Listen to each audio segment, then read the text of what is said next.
estudos de viabilidade técnica, também de viabilidade econômica para a retomada aí da produção de fertilizantes na Araucária Nitrogenados, sua subsidiária aí no Paraná.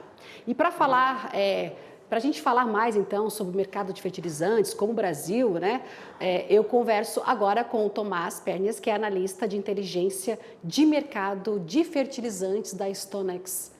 Boa noite para você. Olá, boa noite. Muito obrigado pelo convite. Prazer estar aqui. Tá certo, Tomás Pernias conversando com a gente agora. Pegando essa atuação aí, Tomás, da Petrobras, que ainda depende de resultados que eu falei aí desse estudo de viabilidade econômica, estudo aí técnico. Caso isso ocorra, esse investimento, como vocês analisam aí que ele poderia afetar então o mercado doméstico de fertilizantes? Olha, em primeiro lugar, é importante lembrar que o Brasil, ele não produz a maioria do fertilizante que nós utilizamos.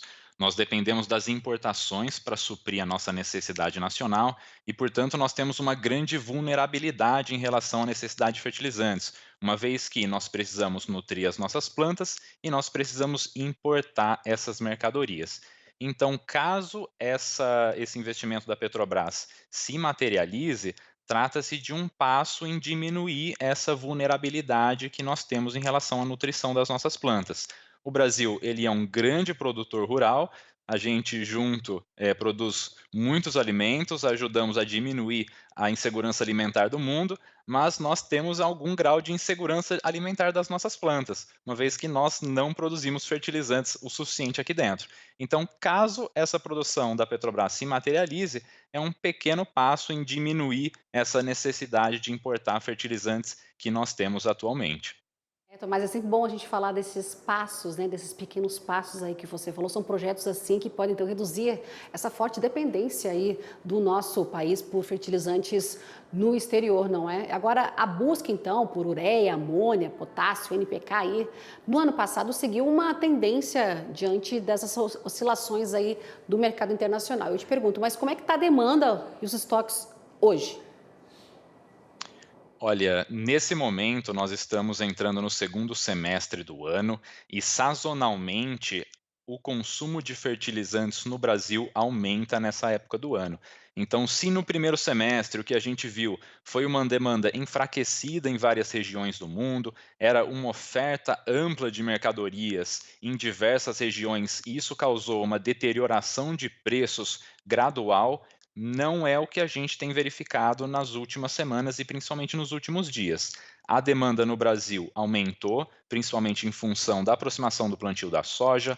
A demanda na Índia também está muito aquecida, uma vez que a Índia está passando pelo seu plantio Kharif, que envolve culturas como arroz, por exemplo, e esse aumento na demanda, ele tende a causar uma tendência altista até meados de novembro, quando a demanda costuma esfriar um pouco. Aliado a essa maior demanda do Brasil e da Índia, nós temos alguns problemas de oferta em outros países com relação à produção de nitrogenados, com relação a uma oferta mais apertada de fosfatados. Então, nós entramos nesse segundo semestre, certo? Com um aumento na demanda em países consumidores importantes e um pequeno aperto na oferta em algumas regiões importantes. E isso tem levado a um aumento de preços que a gente tem visto principalmente nos últimos dias. E para quem ainda não comprou fertilizante e deixou para a última hora, isso pode ser uma má notícia. Uma notícia chegando aí, nada bom, né, Tomás? Mesmo assim, então, os compradores, eles estão cautelosos, seria isso? Olha, nós fizemos uma pesquisa de comercialização de fertilizantes no primeiro semestre e nós constatamos que as compras e as entregas de fertilizantes, elas estavam atrasadas no primeiro semestre em relação ao ano passado. E os dados da ANDA, até pouco tempo atrás, também mostravam que as entregas estavam lentas, ou seja, a gente estava percebendo que tinha muitos produtores que estavam deixando para fazer as suas compras e aquisições de fertilizantes no segundo semestre, perto do plantio da soja. Então, esses produtores que não aproveitaram esse momento de compra no primeiro semestre, não aproveitaram relações de troca que estavam, às vezes, nos termos mais favoráveis dos últimos 5 anos e deixaram para comprar agora, é possível que eles vão ter que pagar preços mais caros para adquirir os seus adubos.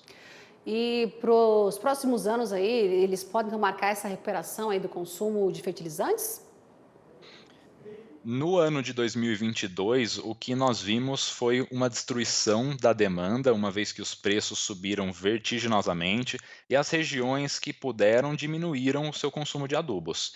Em 2023, nós esperamos um aumento, uma recuperação desse consumo e de entrega de adubos, mas até o presente momento é muito cedo para falar se isso vai acontecer com vigor no ano de 2023. Eventualmente, essas regiões que diminuíram seu consumo em 2022 terão que repor os seus nutrientes do solo em 2023. Mas nós precisamos realmente esperar mais informações e dados para saber se essa recuperação vai se dar de forma mais forte em 2023 já, ou se vai ser algo mais gradual e vai se estender uma recuperação ao longo dos próximos anos. E a gente vai acompanhando essa situação aí dessa. A gente sempre fala que acaba sendo uma oscilação, né? Caminhando por vários, uma hora uma coisa, outra hora outra. Agora, o Tomás, nesse caso aí da guerra, né? Quando a gente fala desses grandes players aí, eles seguem exportando por lá, continua ainda essa produção e a exportação tudo ok? Então, em 2022, havia um grande temor de que o Brasil ficaria sem os seus fertilizantes. Afinal de contas, começou a guerra da Ucrânia, a Bielorrússia havia sido sancionada, a gente não sabia se a gente ia conseguir importar potássio da Bielorrússia. Havia também problemas com relação ao fornecimento de gás na Europa. Mas, a despeito de todos esses episódios problemáticos, e apesar de alguns deles seguirem vigentes em 2023, como é o caso da guerra da Ucrânia, nós não vimos uma grande disrupção no mercado mundial de fertilizantes. Então, a guerra continua, existem todos esses problemas ainda no radar, sendo monitorados pelos investidores, mas nós não esperamos que esses eventos influenciem o mercado de fertilizantes. Então, até o presente momento, esses eventos ainda existem, mas o mercado de fertilizantes tem operado com regularidade.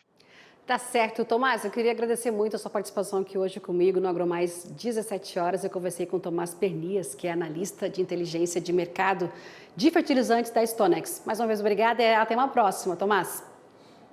Muito obrigado, até mais.